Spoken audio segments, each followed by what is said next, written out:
Welcome to New Year, New You. My name's Ed Martin. I have the privilege of being one of the pastors here, and I'm really thankful you're with us today.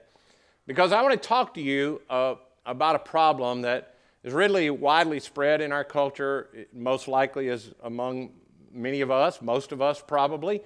And the problem with this problem is it's a problem that many of us are affected with, but we don't know that we're infected with it. It's a problem that we know how to see. We can see the impact. We have seen the impact that it has on decisions, not only with people in big positions somewhere else. You've seen it in your family. You see how it affects relationships. You see how it affects the way the words that people choose to use. And you can see it so clearly in others. You just can't see it in you. And the reason I know it hides so well is because I've been doing what I do for a long time, and I've had people confess all kinds of things to me. I've had people confess adultery to me. I've had a person come in and confess that they lied about everything, which made me wonder if what that was true or not. I've had a person come in and sit down and confess incest. I've had somebody sit down and tell me they had recently committed armed robbery and show me the weapon that they used. But I have never, ever had anybody sit down and confess this problem that all of us can see all around us in other people. This thing hides so incredibly well. We see it everywhere around us, but we can't see it in ourselves. And yet we know it destroys everything that it touches. You know what I'm talking about? It's greed. And one of the reasons I think it hides so well, that greed hides so well in our culture, is because greed can almost be seen like an American virtue.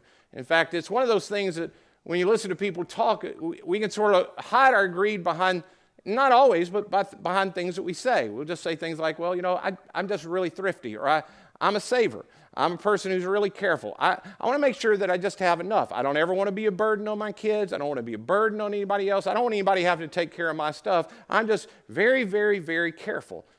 And greed, it has this insidious way of getting inside of us, and so we look at it, we know what it looks like, but we never look at ourselves, you know, say my problem is just I'm so greedy. But when greed gets into your heart, it can affect every decision. It affects the words that you use, and it affects your relationships in dramatic kinds of ways. So we've been learning from this teaching of Jesus, the most famous teaching. We call it the Sermon on the Mount.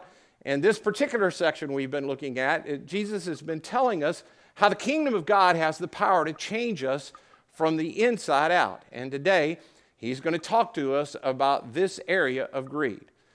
And this is such a sensitive topic. I'm going to teach you exactly what Jesus had to say, but it's so sensitive, I'm going to try to tread real lightly, and I just pray that we can see what is often very difficult for us to see in ourselves. Now, before I start into it, I just want to say, if you're new around here, or you haven't been a church person, or you used to be a church person, and one of the thoughts you've had that sort of kept you away from church is, I don't like the church because church is always just about money. And I don't like to go places that are just all about money. Well, first of all, that's not true about us, and it's really not true about you. I mean, the truth is, we all go to places that are all about money all the time. Some of you are going to go to Kroger or Publix today, and believe me, they are all about your money. They're doing everything they can to organize things in such a way that you will spend more of your money there. They want it. Every time you're at Chick-fil-A and you hear somebody say, my pleasure, it should be, it's my pleasure to take your money, because they're trying their best to get your money. And I want to say it might be my pleasure to take your money, Mr. Filet. Those places are all about your money, and you don't mind that.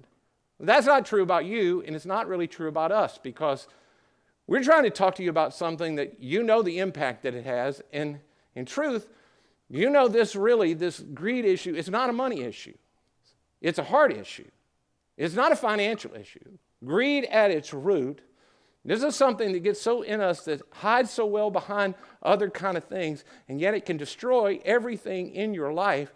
This is not a money issue. This is a financial issue, and I don't want anything from you. I want something for you. So we need to listen to these words together. Now, Jesus' method of teaching, if you haven't recognized this yet through his most famous teaching, is Jesus likes to take assumptions that people widely hold, and then he likes to lift those up, show them to us, and then show us how they're wrong. He likes to take an assumption that's commonly held, and then he likes to show us where that assumption we hold about our world is wrong. The assumption he's going to go at here is that the good life equals more money, more stuff.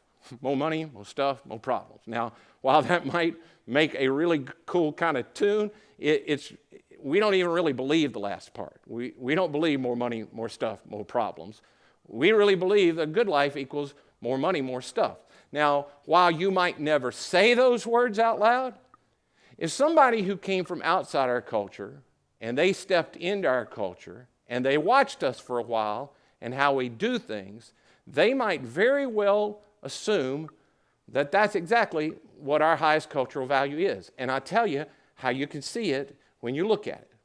It's because when you have something in our culture and it's still okay, it still works. Like, you have a phone. Most of you have your phone. I hope you have your phone out at ashleyparkchurch.com and you're sort of following along. We want that in our church, that when you have your phone and you've had it for a couple of years and it still works okay, but somebody has a new better, you begin to hate the thing and you wish somehow you could drop it and break it so you could get new and better. In fact, you'll arrange your life and you will pay more for something new and better to replace something that already works. And so somebody who is standing on the outside would say, okay, now why are you arranging your life around getting something new and better when you already have the same thing that'll do the same thing that already works?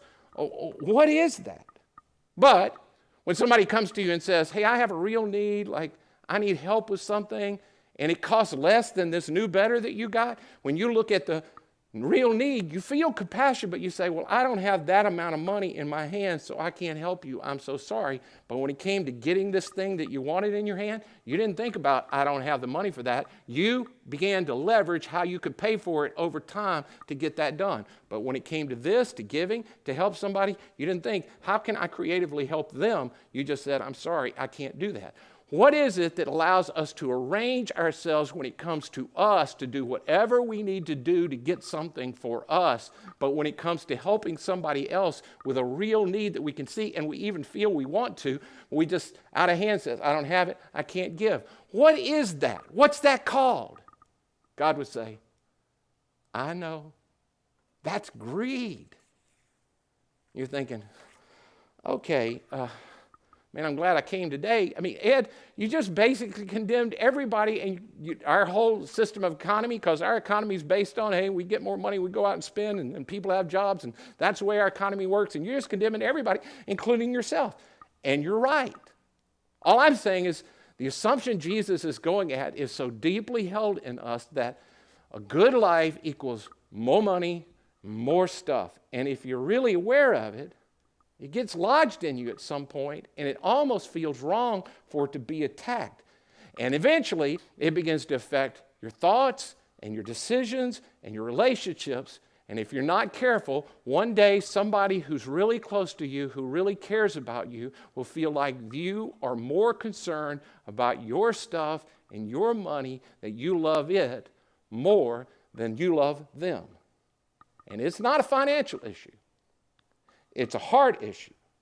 And isn't it amazing that we have this different attitude over the same amount of money toward, I want to buy something for me, I'll do whatever I need to do to get the amount of money I need to buy something for me and mine, but when it comes to giving the same amount of money, we go, oh, I don't have that, that's a no, even though I feel like it, oh, I don't have that, I can't. This, I will figure out how to get it for me and mine. What is that? It's greed. It's greed. Why can I spend $300 and I can't give $300, but I'm okay having $3,000 on a credit card bill? That's greed. And here's why it's so deceptive. We tell ourselves, yeah, but when I hear something of somebody really in need and they have such huge financial bills and they've been in the hospital and it's not any there and they're close to me and I love them and I want to help, I feel so compassionate. So my heart is right. There's nothing wrong with my heart. You're wrong. This isn't about my heart. My heart isn't greedy. My heart is compassionate. I can't give anything. I can't help them. Now I will figure out how to get this. I can't give to help them, but there's nothing wrong with my heart. I feel compassion. See, we look at our feelings. And Jesus would just say, you can't measure your compassion by what you feel when you're only making decisions to serve you and yours. What is that? It's greed. It's not a money issue. It's a heart issue. And I want us to try to deal with that today and to try to scrape it out of our hearts and to listen to what Jesus has to say. And now that I have all of us feeling bad, I want to read to you what Jesus has to say. And the great news is that in this passage, Jesus not only highlights the problem, he gives us a very practical way to allow God to change what's going on in our heart that we often can't see. So what I'm going to read to you is recorded by this eyewitness of this event. His name is Matthew, and it's written in his book called Matthew.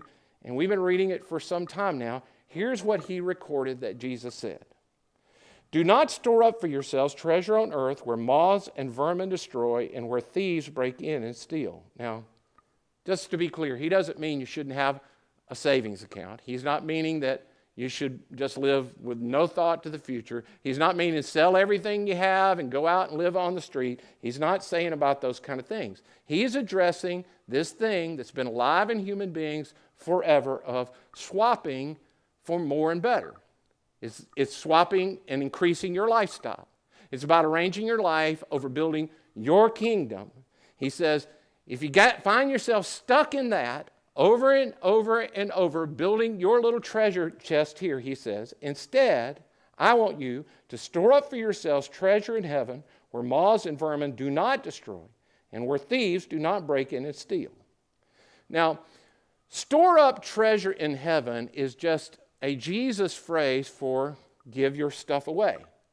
Jesus is just saying in here, I want you to store up treasure in heaven, and people often get really, ethereal about that, but Jesus was not being that kind of way. Jesus is being crystal clear. He means he wants you to give stuff away. And just so you know that I'm not making that up, I want to show you what's called a parallel passage, and by that I mean when I read it, you're going to see it's almost the exact same passage. Jesus just changes a few words, but he says the same thing. And the few words he changes make clear he's talking about give stuff away. Let me read it to you. This is in another person who wrote down what Jesus said, a guy named Luke. He says, Jesus said, sell your possessions and give to the poor. Provide purses for yourself that will not wear out, a treasure in heaven that will never fail, where no thief comes near and no moth destroys.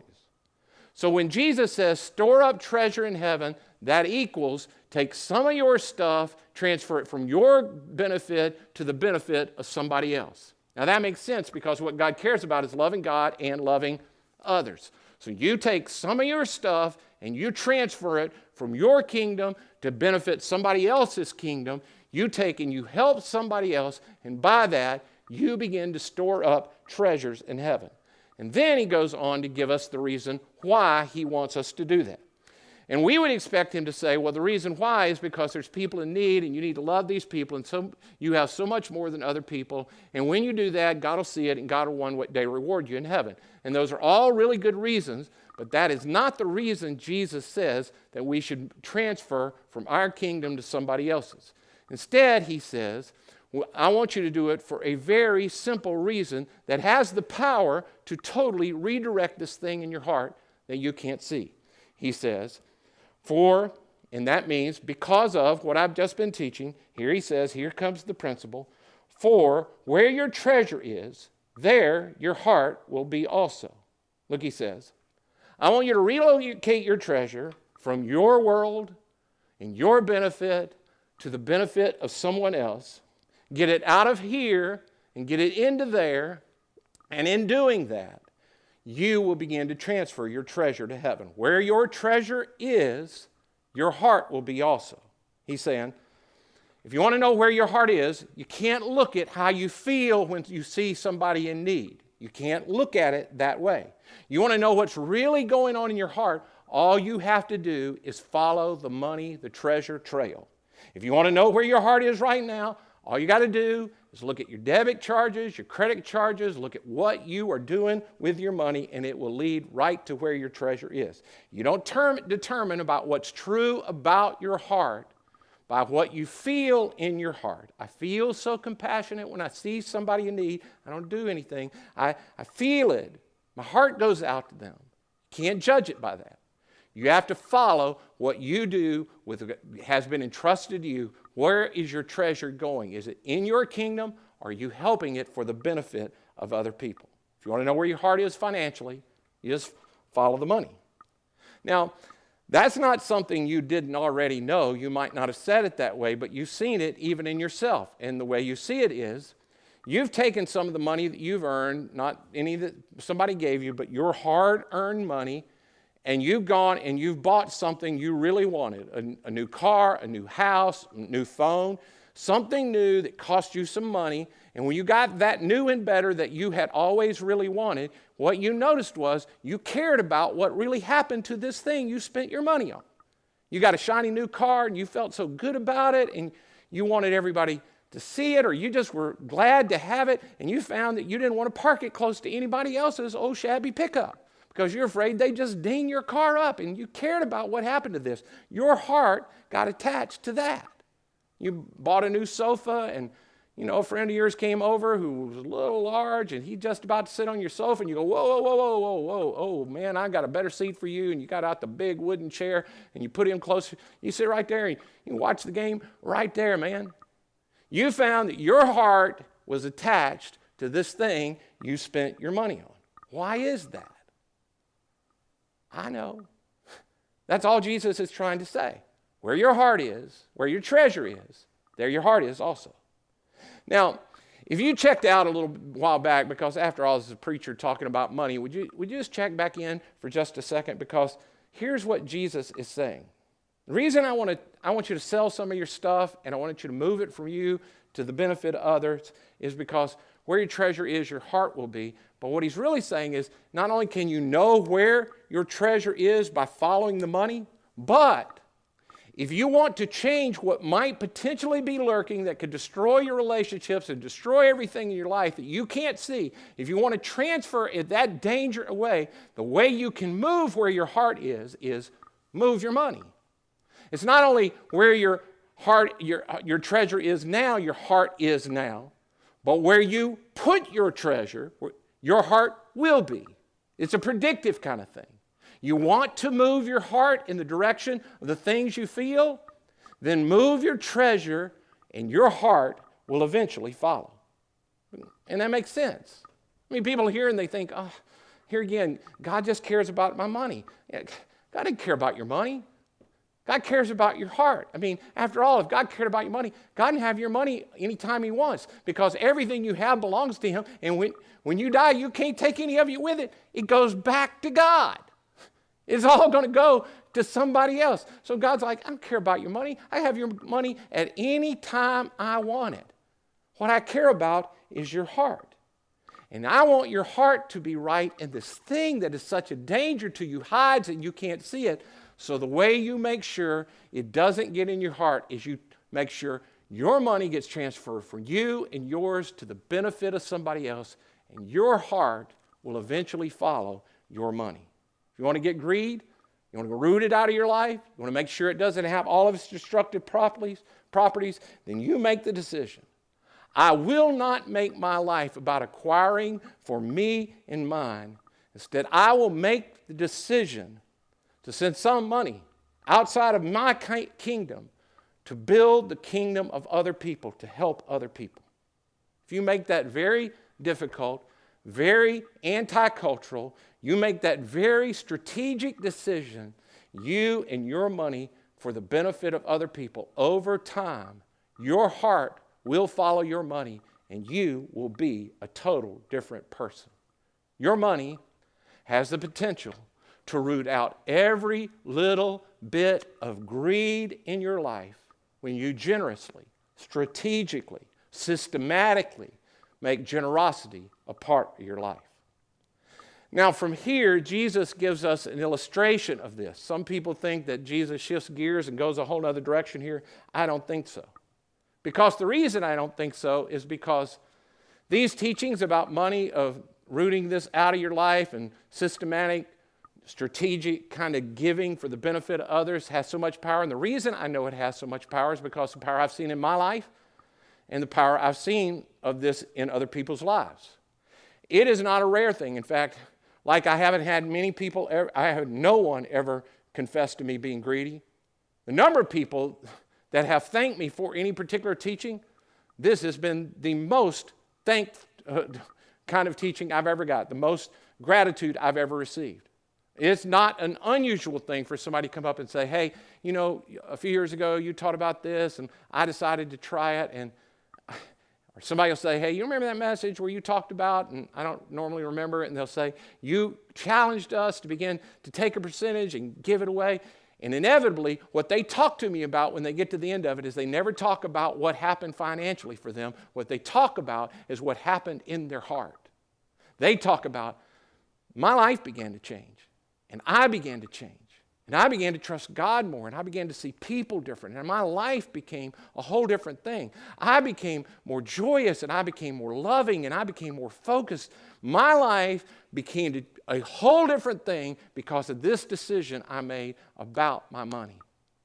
And that's what Jesus is giving with this illustration of the power of this principle of where your treasure is, your heart will be. He's talking about the power of this to totally change your life. Here's the illustration he gives. He says, the eye is the lamp of the body. Okay, that's not what we were talking about. He says, hang on. The eye is the lamp of the body. If your eyes are good, your whole body will be full of light. But if your eyes are bad, your whole body will be full of darkness. If then the light within you is darkness, how great is that darkness? Okay, wasn't that helpful? You didn't get that? Well, I'll tell you why I don't think most of us get it. It's because this is another one of those cultural barriers we have to jump over. I think Jesus' audience would have totally got what he's doing. For those of you who like puns and wordplay, that's what Jesus is doing here. He's doing a little wordplay. And he uses a word that they would have heard automatically, and they would have gotten what he was going on here. But because we don't hear it in the original language, we hear it through the translation, it doesn't make quite as much sense to us, and we don't get where he's actually going. He says, in the same way that your eyes lead your body, and what he means by that is you don't turn your head one way and walk that way. Your eyes lead your body. Where your eyes are, your body is eventually going to follow. He says, in the same way that your eyes lead your body, your treasure eventually leads your heart. And then he says, so if your eyes are good, but the word that we translate as good, it does mean good, but it also could mean generous. And I think they would have heard generous because of the context. He says, if your eyes are generous, then your whole life becomes generous. Everything in you becomes generous. That's what I think they would have heard him say. And he says, but if your eyes are bad, and the words that we translate bad can also mean envious. So if your eyes are good, your whole life becomes, if your eyes are generous, your whole body, your whole life becomes generous. But if your eyes are envious, I want me, what for me? How can I get for me? How am I going to acquire that for me? If that becomes your whole life, then your eyes lead your whole life to become darkness. And when your heart becomes dark, how great is the darkness? In other words, it could be translated, if you have generous eyes, your life is generous. But if you have envious eyes, how great is the darkness within you? In other words, this subtle heart thing that happens when you put treasure in one place and it hides and we can't see the greed, but Jesus asked us to do this thing. When you put it in place, it can totally change every aspect of your life. And you already know this. Because many of you have marriages where one of the primary things you argue over is money. And you and your relationships, they're strained over money. And you and your mom, or you and your dad, or your spouse, your husband, your wife, they get this feeling that what matters to you is money, not them. What gets between you and them often is this thing of money and stuff. It's because you have envious eyes. You have eyes that are about more and better, and how can we go up and to the right, and how can all of that happen? And everything in your life gets impacted, and everybody begins to feel it at some level, but you can't see it because it hides so well. Let me ask you this another way.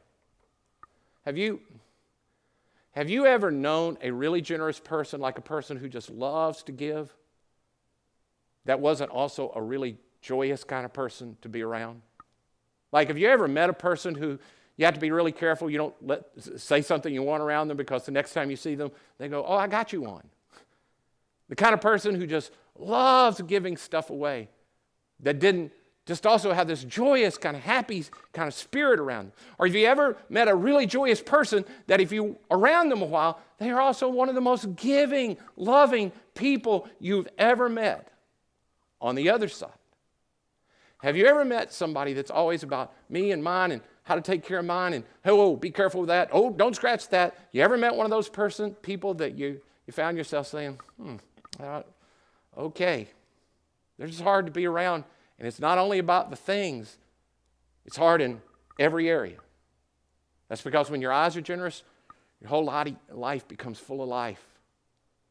When you have envious eyes about me and mine and more and better and that kind of thing, it begins to affect everything, including your heart. Because generosity has the power to break greed in the human heart. And your heart is where your life is. It changes everything. Now, let me talk to you real quickly about some of the frustrations with it and get to the next steps. Here's where I think we wind up at. Some of you are sitting there thinking, Ed, hey, I'm with you.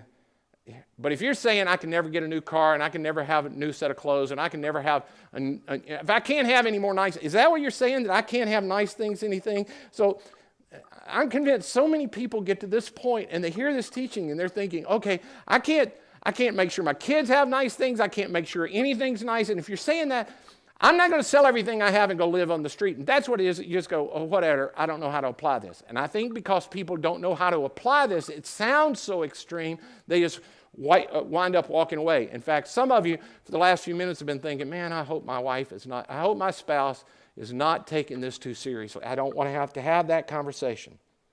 Let me just say that if this is done in the right way, nobody has anything to be afraid of. It's just that it feels like it's attacking something really in our culture. So let me help you get past that one barrier, let me tell you what I've learned and what I have learned from other generous people about this, of how this gets done in a practical way. And I know this sounds to some of you like it's extremely repetitive. This is how you do it. Percentage prioritized giving. That's how you do it. Percentage prioritized giving. Percentage prioritized giving will root greed out of your life. Percentage prioritized giving. And what I mean by that is you choose a percentage, whatever the percentage is you want, before you have any of the money, you choose a percentage. You choose it before you look at everything else going in your life. You choose a percentage that you are going to give away to help for the benefit of somebody else outside you and your kingdom. You choose that percentage, and then you make it a priority. You pay that first.